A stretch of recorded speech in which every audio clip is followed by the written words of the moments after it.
Ada tak? Nampak? Nampak? Ada tak Cik Kai? Ada? Okey. Ada nak. Okey, so ni tadilah sedikit keterangan untuk butter cake. Jadi untuk petang ni saya akan berkongsilah kaedah cara membuat daripada hasil satu butter cake yang asli. Kita akan jadikan dia pelbagai. So dekat sini saya akan berkongsi untuk ada 3 perasa. Daripada satu kek butter yang asli tu boleh jadi 3 rasa. Okey? Faham.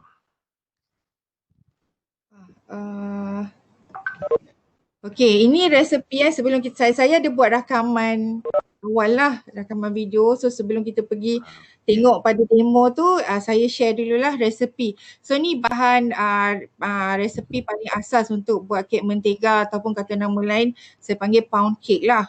So tadi saya ada cakap sukatan bahan tu sebenarnya sama, major ingredient dia. So kalau mentega tu 1 cawan, gula 1 cawan, telur 1 cawan, tepung 1 cawan. Tapi dekat sini saya ubah sikit lah sebab dari orang kata daripada segi rasa. Sebab kalau rasa manis gula tu. Jadi resepinya kalau nak ikutkan kat sini 250 gram mentega, 250 gram tepung. So gula caster tu saya letak pada 180. So pada siapa-siapa yang tak berapa suka nak manis ke apa pun boleh kurangkan lagi. Jangan sampai tak ada gula lah, sebab bila tak ada gula dalam satu adunan tu might be you punya texture cake tu dia rapuh. Okay, so ni dia untuk this one is untuk satu buku kek. Satu buku kek di mana dekat sini saya kongsikan dengan menggunakan foil. Sebab foil ni senang gunalah, tak perlu nak alas dengan kertas minyak, tak perlu nak gelis dengan sweetening or butter. Jadi boleh terus letak adunan dalam foil. Okey, untuk satu buku kek ni kalau untuk foil 7 kali 3.5 inci lebih kurang dapat 3 keping lah. 3 keping, and then kalau tak nak pakai foil, nak pakai acuan atau loyang kek, normally kalau untuk saiz 10 kali 10 inci ketinggian dia lebih kurang dalam 1.5 inci. Kalau guna saiz 9 kali 9 inci ketinggian dia lebih kurang dalam 3 inci. Kalau guna saiz loyang 7 kali 7 inci ketinggian dia lebih kurang dalam 4 inci. So daripada satu buku kek ni boleh kita berbagaikan saiz lah, dan kalau kata musim perkahwinan dengan resepi kek ni juga boleh ditransform untuk jadi cupcake. Selalu orang panggil muffin sebab muffin tu is a breakfast meal lah, dan biasanya muffin tu kita nak makan bila kita nak makan kena panaskan, so baru dia lembut. Tapi kalau kek ni all the time lah, maksudnya kalau kita bakar malam, siang, esok lusa pun insyaAllah masih lembut lagi. So ni dia resepi 250 gram mentega, 180 gram gula caster, 5 biji telur. Okey, telur dekat sini kalau untuk membuat any jenis kek perlukan telur grade A. Telur grade A dan telur tu perlu segar lah Nak tahu macam mana telur tu segar ke tidak, kita berpandukan bila kita pecahkan telur tu, kita tengok pada dia punya yolk atau kuning telur tu dia pejal. And then putih telur dia tu masih likat lah, tidak cair. Okay, then 10 ml asam vanila, 250 gram tepung gandum, 10 gram tepung serbuk penaik. Untuk tepung gandum juga, kalau nak kualiti yang lebih bagus untuk kek butter ni, lebih baik menggunakan tepung super fine ataupun soft flour. So di mana kandungan gluten ataupun protein dia rendah. Jadi dia punya tekstur kek tu lebih halus. Okay,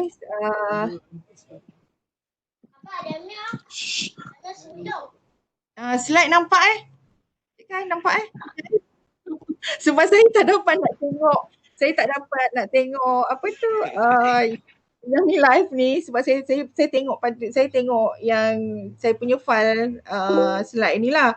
Okey, untuk kaedah membuat kek, saya rasa kita akan tengok nanti saya akan sambil terangkanlah pada rakaman yang saya dah buat tu. So kaedah membuat kek dekat sini apa yang persediaan awal yang perlu dibuat adalah memanaskan ketuhar ataupun oven dahulu. Sebab at least kalau untuk dapatkan kek yang kalau kita nak dapatkan kek yang naiknya cantik, gebu, so at least kita perlu panaskan setengah jam, 20 minit atau setengah jam lebih awal sebelum kita masuk atau start bakar kek tu. Okay, this one okay. Ini adalah ratio untuk kepelbagaian perasa kek lah. So dekat sini saya share perasa pandan Oreo, vanilla chocolate rice and marble. Okay, so beside this kalau kata kalau nak buat perasa oren pun boleh melalui daripada resepi klasik butter cake ni. Nak perasa oren pun boleh, nak coklat pun boleh, fruit, mixed fruit pun boleh. Any kind of flavour yang kita suka, kita boleh variasikan dia. Okay. So, okay. Ni gambar lah. Okay, ni demo. Macam mana nak? Demo untuk ni. Okay, ni demo untuk yang saya dah rakam. So, saya minta maaf dululah sebab tak berapa pandai pun nak buat rakaman ni. So, ada yang meja bergegar apa tu. So, minta maaf dululah ya. Mana tu? Boleh? Naik atas sikit.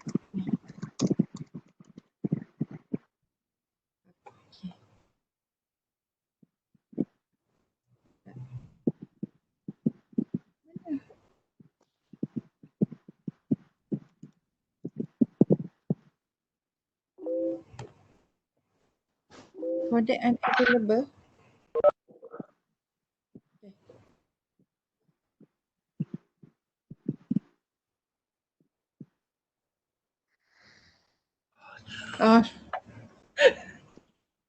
Okey, nampaknya tak boleh.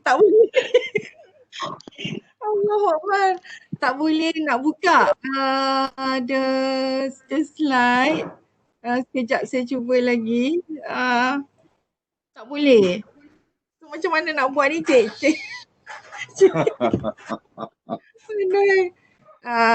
So mungkin dia tak boleh read lah dekat husband punya. Boleh je.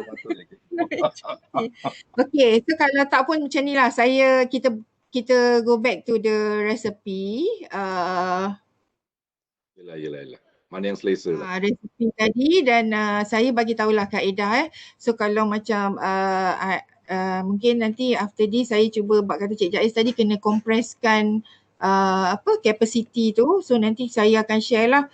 Saya akan email balik pada Cik Aziz dan mungkin boleh share lah demo buat kek tu. Betul. So untuk membuat, okay ni saya terangkan secara verbal lah. So yang pertama persediaan awal apa yang perlu buat is panaskan ketuhar lah pada suhu 160 hingga 180 degree Celsius.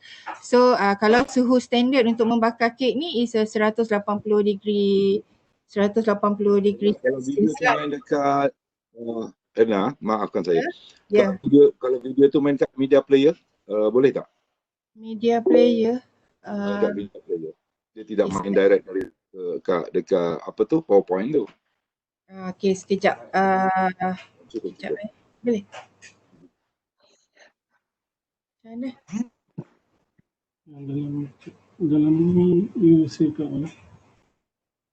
Load sheet tu lah. Sekejap you off. Sekejap Boleh lah. Percayakan. Assalamualaikum dan selamat sejahtera.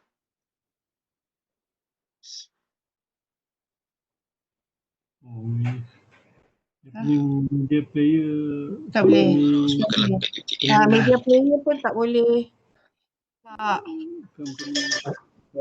Tak, sebab ni laptop company kan, jadi dia tak ada media player, dia tak kasih. Itu apps pun boleh. Cikgu tak kisah. Ada 3. Saya rasa kita boleh show daripada komputer ni ke? Tak boleh kan? So saya terangkan dululah kaedah untuk buat kek ni secara verbal dulu saya minta maaf lah atas kesulitan yang berlaku ni. Okay. So tadi kita panaskan ketuhar, then dalam mangkuk adunan satukan mentega dengan gula kasta dulu. So mentega dan gula kasta ni perlu dipukul hingga kembang. Boleh guna sama ada nak guna senduk kayu secara manual ataupun nak guna hand mixer lah, cake mixer. Jadi macam mana kalau kita nak tahu butter tu dah cukup kembang, dah boleh untuk continue masuk dengan bahan lain adalah dengan rasa tekstur gula kasta. Kalau kita kalau boleh sebelum diputar tu kita rasa dulu tekstur gula kasta tu kasar dia takat mana, dan biasanya kalau dah diputar kembang, tekstur gula kasta tu is lebih halus. Dan itu satu. Yang kedua, kita tengok pada color, perubahan color. Sebab untuk dapatkan spek ataupun untuk menghasilkan kek yang cantik, gebu, mentega tu perlu diputar kembang sehingga dia bertukar kepada color off white. Kalau pada permulaannya diputar tu dia berwarna yellowish color, dan kita akan putar hingga kembang sehingga dia berwarna putih ataupun off white. So maknanya kalau dah sampai ke level tu, kita boleh continue lah untuk masukkan telur. Okay, telur ni kita pecahkan dalam satu mangkuk 5 biji dan kita campurkan dengan 10 ml esen vanila. Kita pukul sikit lah, kacau sikit dengan garfu ke, bagi dia rata. Dan kemudian masukkan sedikit demi sedikit dalam adunan mentega tadi. So dekat sini untuk kita nak sebatikan sebab telur tu cecair, mentega tu lemak. Jadi bila kita nak sebatikan antara cecair dengan lemak tu perlu dalam kaedah yang sedikit demi sedikit lah. Maknanya kita tak boleh sekaligus sebab dia sukar untuk nak bersatu. Jadi masukkan sedikit, ibarat 5 kali pouring lah ataupun tuang curah telur tu. Masuk telur sedikit and then putar sampai dia creamy balik. Kita nampak dia berkrim balik dan continue sehingga selesai. Sehingga habislah telur tu. And then kita nampak tekstur tu, tekstur butter tu dia berkrim. Okay, dan after that barulah kita masukkan tepung gandum dan serbuk penaik yang telah diayak bersama. Okay. Bila dah masuk tepung, kalau kata guna hand mixer ataupun pemutar kek, once dah masuk tepung dengan serbuk penaik tadi, kita putar menggunakan speed yang perlahan dahulu. So kita tak nak terus masuk pergi speed 3 ke 4, nanti tepungnya berterabur. Jadi masuk speed perlahan dulu, speed 1 dengan keadaan satu hala. Bukannya sekejap kita putar kiri, sekejap kita putar kanan. So perlu satu hala supaya tujuan kat sini adalah untuk memerangkap udara. Sebab ini adalah cara teknikal lah, cara teknikal bagaimana untuk nak bagi leavening lah, agent sebagai leavening agent ataupun agent penaik untuk kek. Kalau penaik is a leavening agent berbentuk kimia. Tapi kalau kata kita tadi kita putar menggunakan satu hala, so kita perangkap udara dalam tepung tu untuk bagi bila bakar kek tu akan naik lah, akan naik cantik. So okay, bila dah masuk tepung, okay, tepung tu dah rata, keep on putar ataupun gaul tepung tu sehingga tekstur atau rupa adunan tu licin. Bukannya berbiji-biji ataupun berketul-ketul. So dia akan licin lah macam krim. So okay, dekat sini lah sebenarnya macam tips, is a tips untuk dapatkan hasil bila kita potong kek tu. Kek kita dia punya rupa tu, tekstur dia berongga-rongga kecil. Dan bukannya berlubang-lubang besar. Jadi sehingga licin and then it's done. Okay, so sekarang adunan kek dah siap. Kalau kata kita nak buat kek perasa butter sahaja, just terus masuk dalam loyang ataupun acuan yang dah disediakan dan boleh terus bakar lah. Tapi kalau kata kita daripada kek yang satu ni tadi kita nak variasikan pelbagai rasa, kita boleh bagikan pada adunan lah seperti yang dalam yang saya share dalam slide tu. Okay, so kita bagi pada adunan pada 4 bahagian. Okay, ukuran atau persukatan ni adalah berdasarkan pada satu buku butter, satu adunan kek satu buku butter, iaitu bahagian vanilla atau plain color tu 300 gram.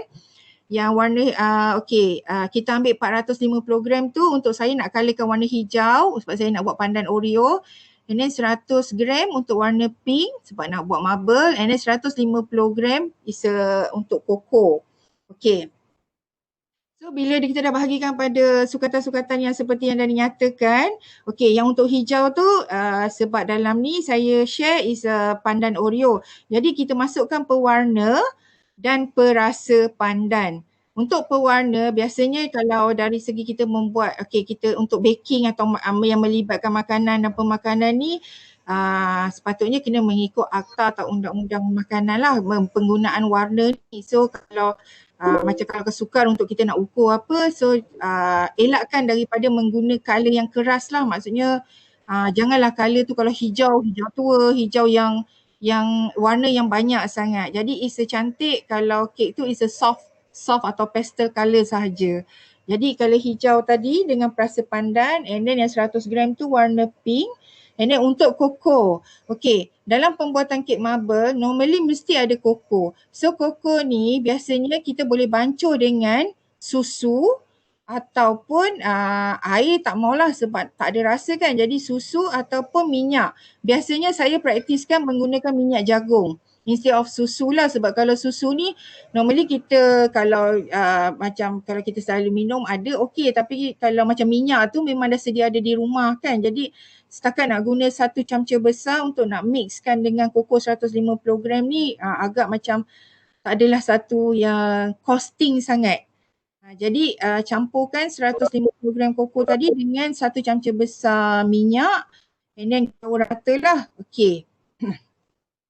So untuk sebab sebenarnya dalam video tu memang saya tunjuklah satu-satu macam mana nak buat, untuk chocolate rice, untuk pandan Oreo and marble. So dekat sini bila kita dah bahagikan pada color, kita go dulu pada vanilla ataupun vanilla chocolate rice. Okay, tadi vanilla plain tu kita ambil dalam 300 gram. Jadi kalau boleh guna terus 300, sebab satu foil tu lebih kurang 300 to 330 gram. Jadi masukkan adunan vanilla tu dalam foil, then campurkan 1 camca besar chocolate rice ke dalam adunan vanilla tadi. Slightly kacau, bukannya kacau rata sebab macam kita layankan je lah kacau tu, and then baru kita masukkan dalam foil.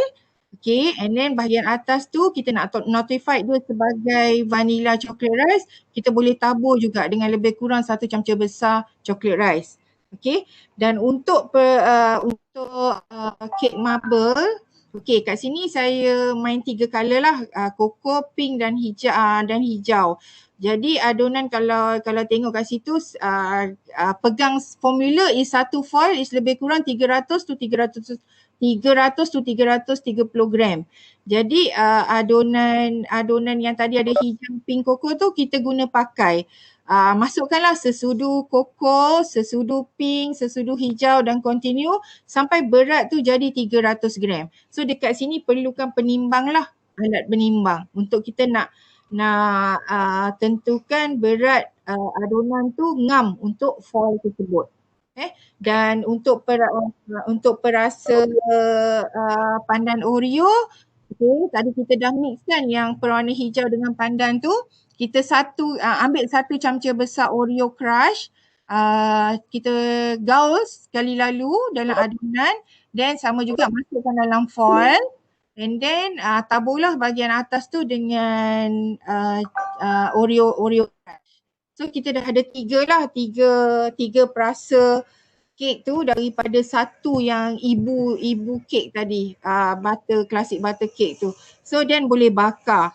Okay, untuk bakar ni tadi kita dah panaskan oven 160 to 180. Jadi bakar 3 tu level untuk bakar normally di bahagian tengah-tengah oven, bukannya diparas di bawah sekali atau atas. Maknanya 3 kek tu kita letak dalam satu tray ataupun tak ada tray pun, just letak dekat rack tu di satu bahagian, di bahagian tengah.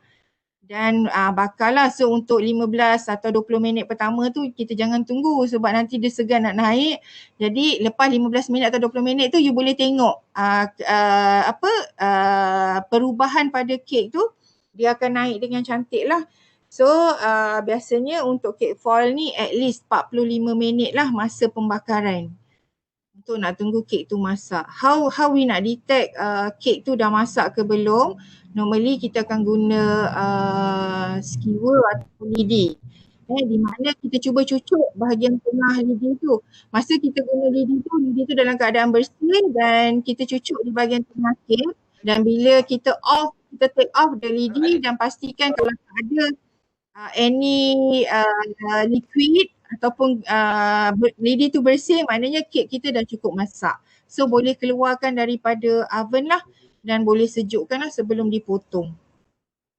Okey, tu sedikit lah paling ringkas kaedah untuk membuat kek. Jadi ratio saya dah share juga. Okey, inilah hasil yang kek yang saya jelaskan lah tadi ya. Jadi kalau nak notify benda tu vanilla chocolate rice, atas dia tu ada chocolate rice lah. Yang pandan Oreo tu kita taburlah sikit dengan pandan Oreo. Dan untuk marble tu sebenarnya dalam video tu pun saya ada tunjuk lah macam mana nak lorek bahagian. Kadang-kadang ada yang bertanya macam mana boleh jadi corak dekat atas tu semua tu. That is a creativity lah, dan cara bagaimana tu cara lorekkan tu saya ada share dalam video. Okay, so dekat sini ni saya share sikit lah ciri-ciri kaedah kek cara putar yang baik lah. So kalau kita nak tahulah kek sama ada kita buat ataupun kita beli, so kita nak tahu what is the best cake, especially kalau kek butter ni. Jadi untuk dari segi rupa permukaan kek tu normally kita akan nampak bila dia bakar hasilnya tu naiknya sama rata. Dia tak membukit ataupun tidak merekah. Dari segi tekstur boleh nampak bila kita potong kek tu lembut. Walaupun dia kek butter, dia tak seringan kek sponge tapi dia masih lembut. Kecuali kalau kek tu disimpan dalam chiller dalam keadaan yang sejuk, dan bila nak keluarkan tu memang agak tak adalah keras sangat, tapi kita kena fahamlah butter bila ada dalam chiller tempat sejuk dia keras, dan bila berada di suhu bilik tu dia lembut. Okay, so tekstur kek yang baik berstruktur halus dan berongga kecil lah, seperti mana yang tadi saya bagi tahu. Kita nak masukkan tepung tu, kita perlu putar. Kalau kita nak dapat hasil kek, tekstur kek yang halus, kita kena putar lama sikit tepung tu sampai dia berkrim, then baru kita bakar ataupun kita variasikan lah dengan rasa yang kita nak. Okay, and then kek gebu dan tidak keras, kek menganjal bila ditekan. Okay, so menganjal ni maksudnya bila dia spongy lah, maksudnya bila kita tekan dengan jari sikit dia dia turning balik, bukannya dia mendap ataupun meninggalkan kesan jari. So kalau ada kesan jari ataupun mendap tu maknanya kat situ ada sedikit failure kek kita tu. Dari segi rasa of course lah, sebab ni menggunakan butter jadi manis dan berlemak. Okay, dan juga bergantung bahan-bahan yang digunakan. Okay, kalau kata bahan-bahan premium yang kita gunakan lagi sedap lah kek tu. Penggunaan butter kat sini saya share sikit. Butter dengan margarine satu perkara is berbeza rasa. Margarine is hasil daripada lemak sayuran. Butter adalah daripada susu haiwan, susu lembu normally pemprosesan dia. Dan bila kita pergi jadi kalau guna buat kek menggunakan margarine, masih ada rasa sedap tapi tidak sewangi menggunakan butter. So then butter ni pula ada beberapa kategori, ada pure butter and ada yang salted, ada unsalted dan ada yang modified butter. Normally macam mana kalau kita nak tahu butter tu is the best ataupun yang premium lah, yang sedap, is bila konten susu dalam butter tu tinggi. So mungkin kita boleh tengok pada ingredient ataupun dari mata kasar. Bila butter dia cepat cair di suhu bilik, maknanya kandungan susu dalam butter tu adalah tinggi dan sangat baik dan sangat sedap lah untuk digunakan. Tu beza. Sebab contoh bukan nak condemn kat sini. Okay, contoh kita ambil pure butter is sama ada SCS ataupun Anchor, and then modified butter is sama ada farm cow atau buttercup. Okay. Farm cow buttercup is modified butter. Dudukkan dia dalam suhu bilik 2 hari pun dia tak melting. Dia masih stay dalam bentuk cube. Tapi kalau pure butter seperti SCS atau Anchor, dalam in 10 minutes or 15 minutes kita berada di suhu bilik, lagi-lagi kalau cuaca yang agak panas, dia cepat dan mudah cair, terus jadi macam minyak. Jadi itu yang membezakan. Jadi kat situ kita boleh detect lah kalau macam kata somehow kalau dekat market promosi ke apa, dia kata pure butter, tapi kita sebagai pengguna ni macam mana kita nak tahu spek, is it pure ke tak ke, in term of brand pun nak kena ambil tahu juga. Jadi kita boleh nilai lah dekat situ penggunaan kalau tinggi means kalau cepat cari butter tu pada suhu bilik, tinggilah konten susu tu, that is the best butter lah untuk guna, especially kalau dalam pembuatan kek butter ni. Okay. Then dekat sini ada sedikit lah kesalahan, saya sharekan kesalahan dalam menyediakan kek kaedah cara putar ni iaitu kek butter ni. Kadang-kadang saya rasa macam sahabat-sahabat yang memang especially yang wanita memang rasanya tak pernah buat kek kat rumah, tapi mungkin dari segi hasil nak dapat kek yang baik atau tak baik tu lepas ni mungkin boleh tahulah, insyaAllah boleh tahulah bila kek tu is okay ke tak. Even saya walaupun saya mengajar dalam bidang ni, somehow saya buat kek pun ada juga kadang fail, merekah apa. Jadi kita tahu kek merekah tu oven tinggi, suhu tinggi ke apa So maknanya dekat sini tekstur untuk kek padat atau bantat. So untuk tekstur kek padat atau bantat ni memang kalau nak ikutkan kek yang memang tak jadilah. Sebab-sebabnya adalah adunan lemak dan gula tu tidak diputar dengan secukupnya.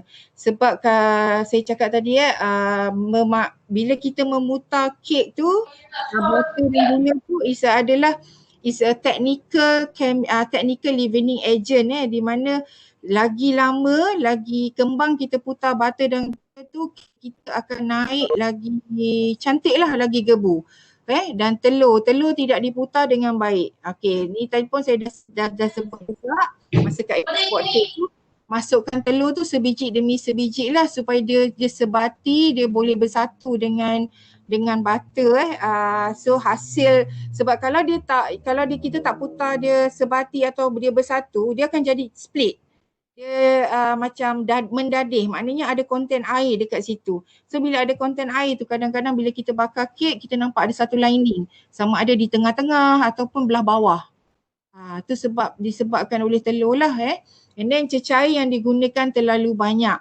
Dekat sini somehow ada jugalah, saya pernah dapat pertanyaan ataupun is a comment yang kawan-kawan share. Kalau nak kek lembap, letak susu lebih dalam adunan. Sebenarnya kek lembap atau tidak tu bergantung pada masa membakar kek lah. So kalau macam ni cecair yang digunakan terlalu banyak ni, contoh kalau masukkan susu, kek tu akan menjadi sedikit berat sebenarnya. Adunan mendadih tadi saya dah sebut. Bahan penaik tidak mencukupi. Bahan penaik kat sini is chemical agent lah. Biasanya untuk membuat kek, kaedah membakar ni kita akan menggunakan baking powder sebagai leavening agent ataupun agent penaik. Baking powder ataupun serbuk penaik. Jadi ratio dekat sini normally kalau kata nak macam somehow dia letak 1 camca teh ke apa, kita boleh dia punya formula is 250 gram butter bersamaan dengan 5 hingga 10 gram baking powder. Itu that is memang ratio ataupun satu formula untuk membuat kek butter. And then suhu ketuhar tidak cukup panas. That's why saya cakap tadi is kalau kita nak membakar at least setengah jam sebelum tu kita dah panaskan dulu oven. Dan tepung yang digunakan melebihi sukatan. Ni memang of course lah kalau nak ikutkan formula, tepung tu mesti sukatan tepung tu mesti separuh daripada sukatan liquid. Liquid dekat situ is mentega dengan telur tadi. So yang kedua, this tekstur kek kasar. Serbuk penaik. Kalau serbuk penaik ni berlebihan pun mungkin kita cakap letak lebih sikit lah, kita nak bagi dia tinggi sikit, kembang sikit. Boleh, tapi dia akan efek pada tekstur lah. Tadi tekstur kek tu akan kasar, dan satu lagi mungkin juga akan efek pada rasa. Dia akan ada rasa macam bersabun sikit sebab benda ni chemical kan. Jadi bila kita menggunakan pada sukatan yang lebih tu, dia akan efek pada rasa. Dan sukatan lemak tidak tepat ni, saya dah sebut tadi formula. So kalau formula kek butter ni normally tepung tu is lebih kurang daripada separuh. Jadi kalau sukatan cecair tu mesti satu, tepung tu separuh. Dan ketuhar terlalu panas ni pun boleh menyebabkan lah tekstur kek kasar ataupun kering. Okey, nombor 3, pembukaan kek pecah, mereka dan berpuncak. Okey, yang pertama oven terlalu panas. Bila oven terlalu panas ni, bila dibakar, normally dia akan cepat naik. Dia akan cepat naik dan membukit, yang pertama. Dan kedua, appearance dia yang bahagian luar tu akan lebih gelap lah. Maksudnya dia macam cepat burn berbanding nak tunggu yang belah dalam tu masak. Lepas tu kek diletakkan pada aras yang tinggi dalam ketuhar. Okey, ni pun tadi saya dah sebut cara nak bakar kek. Kek tu letakkan di bahagian level tengah dalam oven tu. Dan acuan kek loyang dan terlalu kecil. Okey, ni sini dari awal tadi saya dah sebutkan penggunaan untuk macam contoh adunan yang saya bagi ni is a base pada 1 buku butter, 250 gram butter. So acuan kek atau loyang tu normally saya dah bagi. Kalau saiz 10-10, ketinggian dia takat 1.5, saiz 7-7, tinggian sekat. So benda ni tadi saya dah note lah. Okey, yang keempat, kek mendap di bahagian tengah.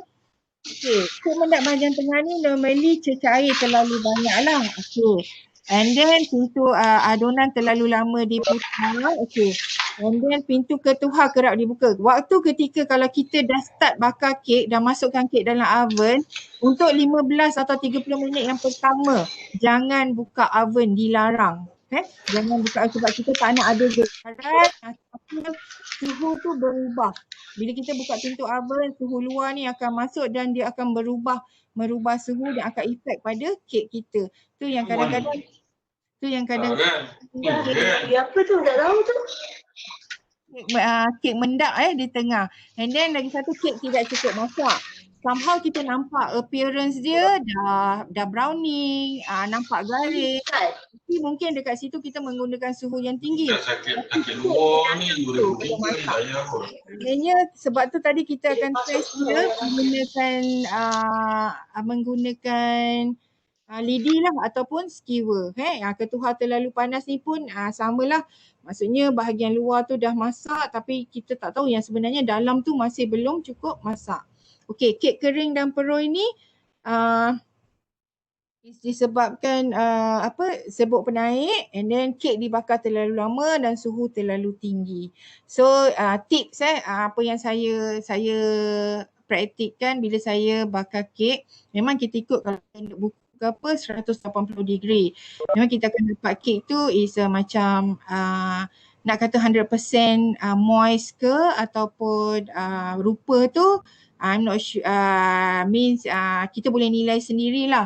So apa yang saya praktikkan, kalau saya nak bakar kek, saya akan starting atau menggunakan suhu yang statik sahaja, is 150 degree Celsius. 150 degree Celsius. Okey, kalau 180 degree kita akan masak kek tu dalam masa 1 jam boleh masak. Tapi kalau kita guna suhu yang rendah, dia akan naik secara perlahan dan bahagian permukaan end up permukaan kek tu dia akan rata. And then tu yang pertama. Yang kedua, okey, memang suhu masa membakar tu agak lama sedikit lah. Lebih kurang 1 jam tu 1 jam 15 minit. Okay, and then tapi dekat sini dia akan maintain warna, especially kalau kita buat kek marble. Kek marble tu lagi kalau ada colour hijau, kuning, merah. Jadi dengan menggunakan suhu yang rendah ni dia akan maintain colour tu, dia tak akan browning. Dia akan maintain lah. Jadi nampaklah corak-corak atau lorik-lorik yang kita buat tadi ada warna merah, warna hijau, warna coklat. If not, kalau kita menggunakan suhu yang agak standard 180 ataupun tinggi, kita akan dapat hasil permukaan tu dia warna coklat, browning terus. Bila dah potong baru kita nampak cantik marble tu. Okay, so rasanya itu semua yang saya boleh sharekan. Dan apa ni, saya minta maaf lah sebab sebenarnya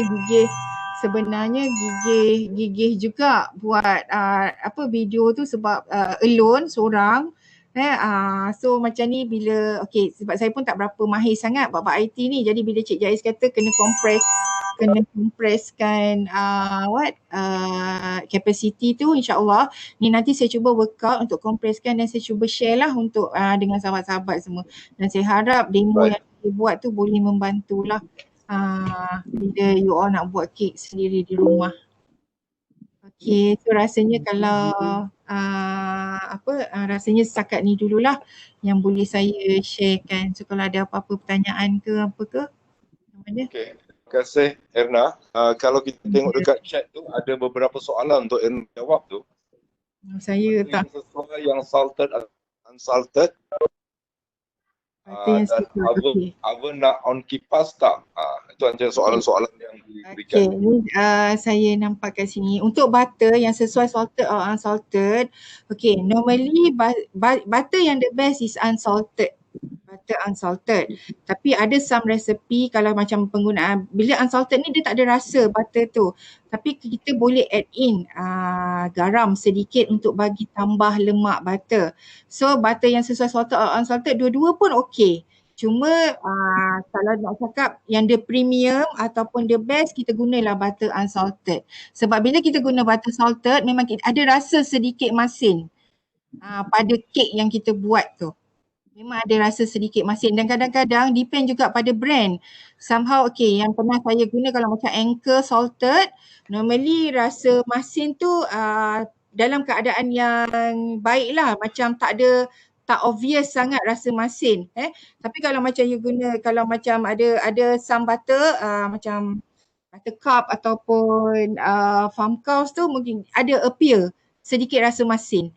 So kadang-kadang saya banyak jugalah kadang macam silent reader tengok dalam grup-grup dia kenapa butter kenapa kek rasa masin apa kan. Mungkin penggunaan butter lah dekat sini. Dia menggunakan butter yang bukan unsalted. Okay, so apa? Sekejap. So lagi butter. So beli buttercup. Okay, oven. Okay, oven sekarang ni, okay, penggunaan kipas dalam oven. Tujuan ada kipas dalam oven tu adalah untuk membagi suhu tu sama rata. Dia rata. Jadi kalau dalam pembuatan kek tak perlu guna kipas sebab boleh menyebabkan kek tu, hasil kek tu kering. Tapi kalau you bakar biskut ataupun ayam ke whatever grill ke, memang menggunakan kipas sebab kita nakkan pembakaran tu rata, especially kalau biskut lah.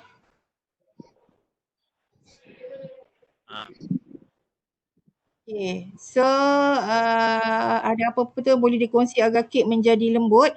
Okay, kek lembut ni sebenarnya berdasarkan pada putaran butter dan gula tadi.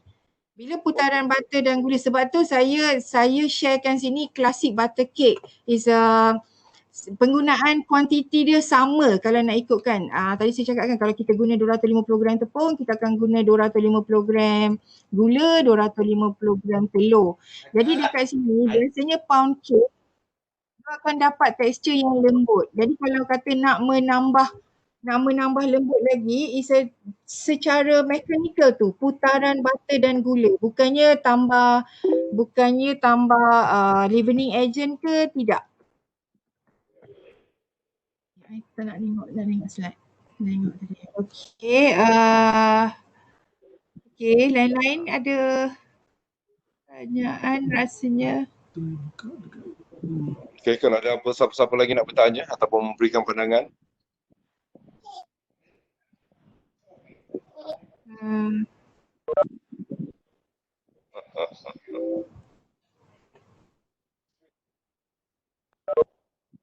Nak saya ingat siapa?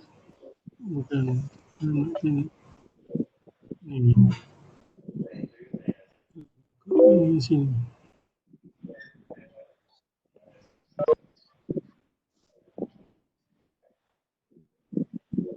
Lagi kat sini.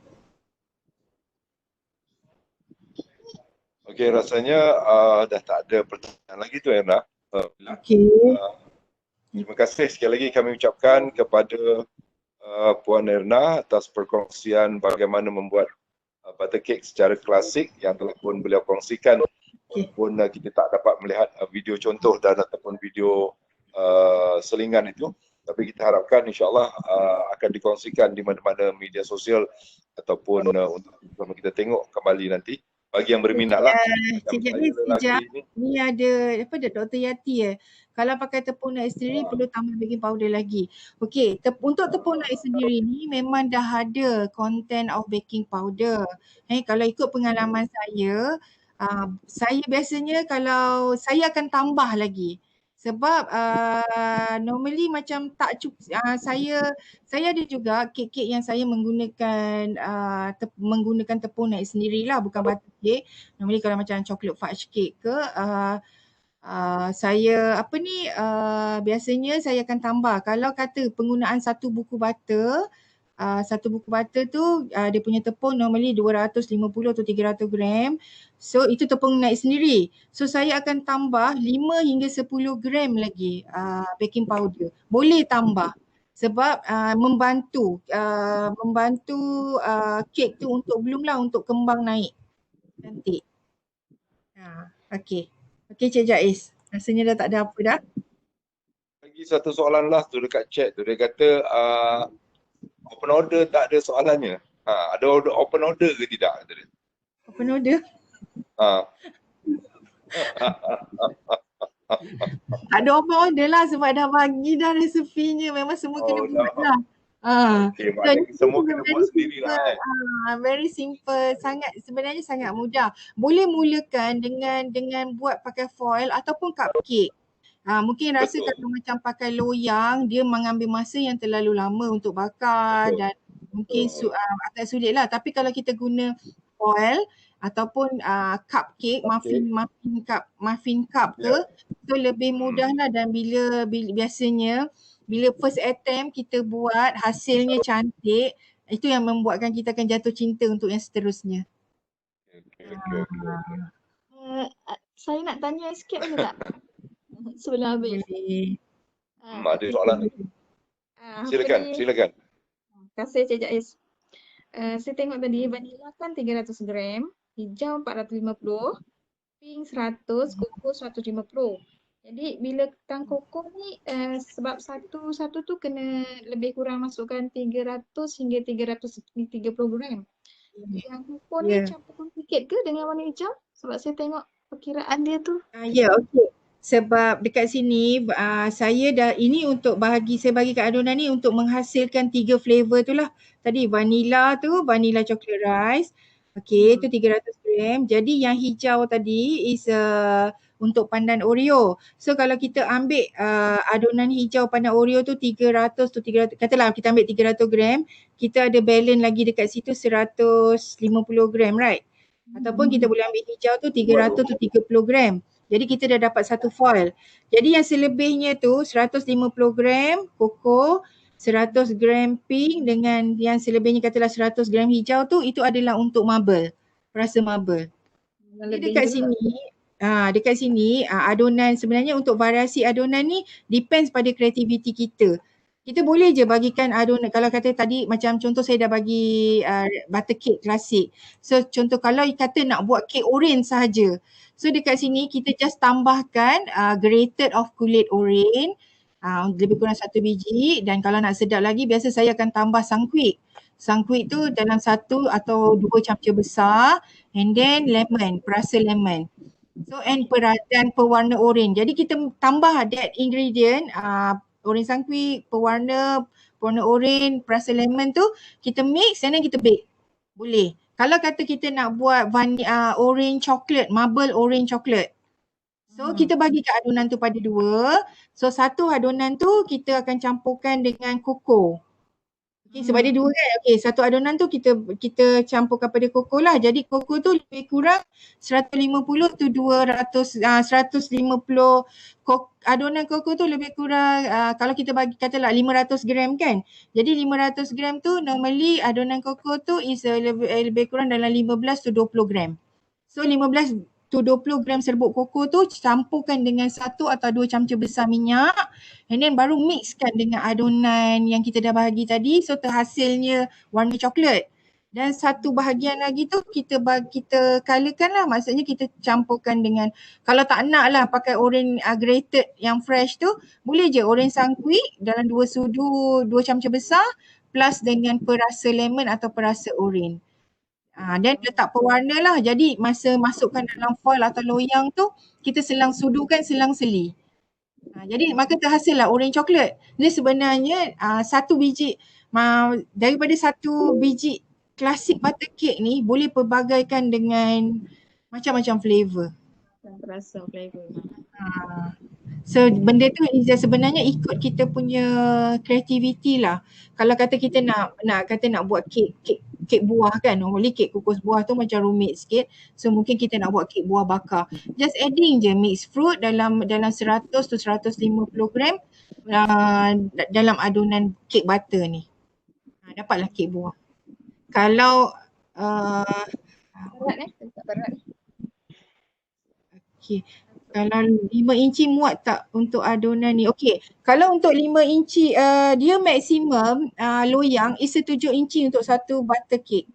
Satu buku butter ni, yang adunan satu buku butter.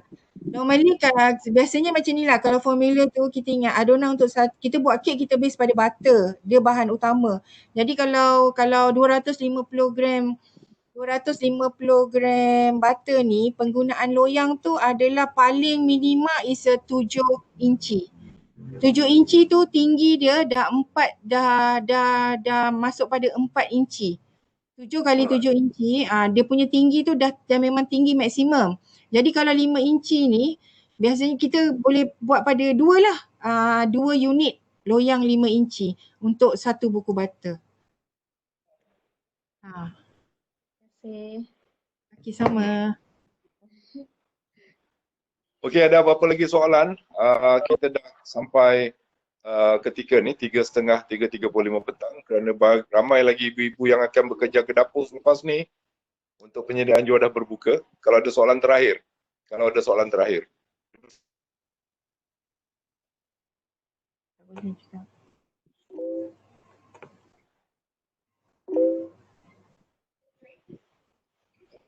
Nampaknya tak ada soalan lagi lah Puan Erna. Okey. Okey, baiklah tuan-tuan dan puan-puan, sekali lagi kami merakamkan ucapan ribuan terima kasih kepada Puan Erna yang sudah berkongsi pengalaman kepakaran dalam penyediaan kek butter yang basic ataupun yang klasik untuk sama-sama kita pelajari bagi mereka yang berminat. Dan ini kebanyakan memang hobi kaum wanita, bukan kaum lelaki.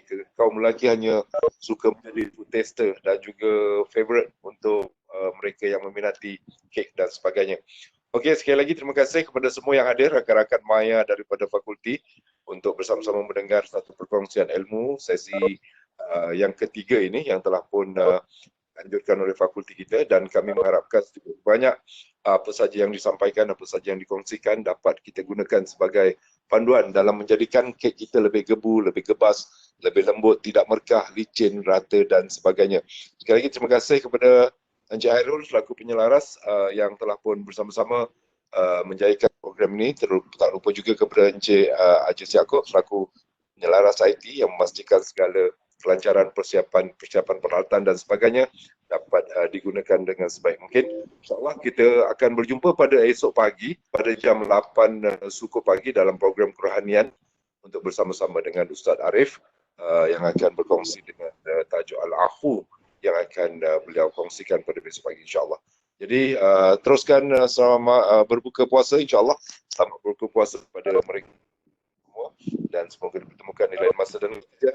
Sekian, Assalamualaikum warahmatullahi wabarakatuh. Selamat petang. Kita jumpa lagi. Waalaikumsalam.